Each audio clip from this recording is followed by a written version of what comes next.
Did you ever expect 21 years later that Dallas would be back? Absolutely.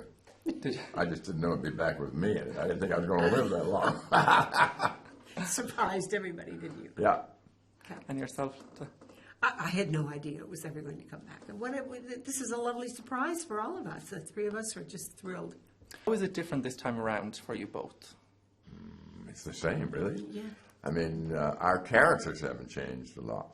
She's got all my money, and Bobby has the ranch, and but besides that, it's just like stepping into an old pair of slippers. You know, we know what they feel like. Has JR mellowed at all since we last Not seen at all. We haven't mellowed, either one of us. No, you wouldn't want him to mellow, and you wouldn't want Sue Ellen to be mellowed and dull and boring. No, that'll never happen. Why do you think both young and old people love Dallas worldwide? Well, that's a good question. Young and old, I don't know. I have no idea. I don't know. I think that people like to see family dramas, and I think especially when it came out in the 80s, people wanted to see how the very rich lived. And Texas was sort of the bigger-than-life version of the United States. Still is. Like, yeah, you know, it's like, this is big. People focused on Texas. And so when it was on in the 80s, it was like, oh, let's watch these millionaires living in one home, dysfunctional as anything, and let's just get into it. It takes us out of our ordinary lives and into the lives of these fantasy people who seem so real and so dysfunctional. It's fun to watch. So I think that was it. It was sort of, it drew everybody in. Everybody had a JR in the family. Maybe they had an abusive relationship, or somebody was an alcoholic. So everybody could relate on different levels. Were you concerned at all with making Dallas now that it could damage the brand? Damage the brand? What the brand? I mean, their old shows are being repeated hundreds of times over and over and over again. So we couldn't damage anything, I don't think. But it gave us a great opportunity to introduce ourselves to another generation, and we have. And hopefully it'll generate a lot of interest there. Well, we expanded the brand. I think there was a lull. I mean, there was.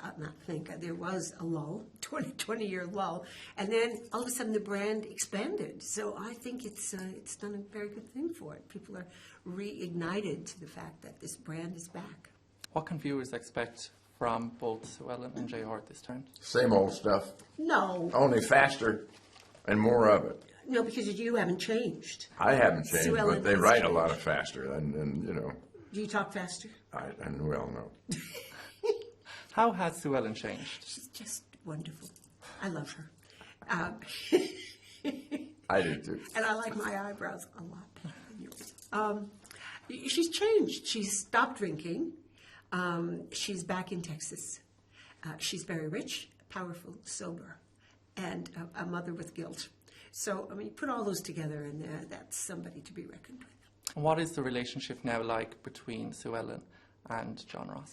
A little tricky, but it has to be tricky because she whisked him away, took him to London with Ian McShane, very good idea, but took her son away from his father.